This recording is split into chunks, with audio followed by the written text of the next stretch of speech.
அமலாக்கத்துறையால் கைது செய்யப்பட்டிருக்கும் ஜார்க்கண்ட் முதல்வருக்கு பொம்மை முதல்வர் ஸ்டாலின் நேசக்கரம் நீட்டியிருக்கிறார். அடுத்தது இவர்தான் என யாராவது சொல்லிவிட்டார்களா?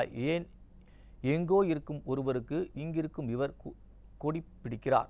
மேலும் இங்கே பாதிக்கப்பட்ட பட்டியல் சமூக மக்களுக்கு ஒரு வார்த்தை பேசாதவர் ஏன் ஹேமந்த் சோரனை பழங்குடி சமூக தலைவர் என சமூக ரீதியாக குறிப்பிட்டு பேசுகிறார் என இந்த செய்தி தொகுப்பில் பார்க்கலாம். ஜார்க்கண்ட் முதல்வர் ஹேமந்த் சோரன் அமலாக்கத்துறையால் கைது செய்யப்பட்டிருக்கிறார். சட்டவிரோத பண பரிமாற்ற வழக்கில் அவரிடம் 7 மணி நேரம் விசாரணை நடைபெற்ற நிலையில் விசாரணையின் இறுதியில் அவர் கைது செய்யப்பட்டிருக்கிறார். இந்த நிலையில் அவரது கைதை கண்டித்து பொம்மை முதல்வர் ஸ்டாலின் ட்வீட் ஒன்றை பதிவிட்டிருக்கிறார். பொம்மை முதல்வர் ஏன் ஜார்க்கண்ட் முதல்வருக்கு கொடி பிடிக்கிறார்?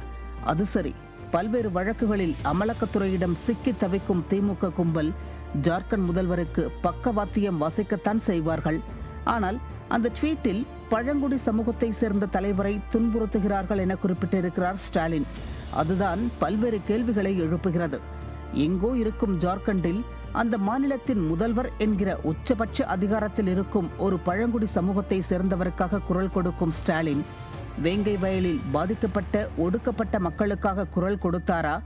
எங்கோ சொகுசு காரில் வலம் வரும் ஒரு பழங்குடி சமூக தலைவருக்காக பொங்கி எழும் ஸ்டாலின் திமுக எம்எல்ஏ கருணாநிதியின் குடும்ப உறுப்பினர்களால் கொடுமைப்படுத்தப்பட்ட பட்டியல் சமூக மாணவிக்காக குரல் கொடுத்தாரா?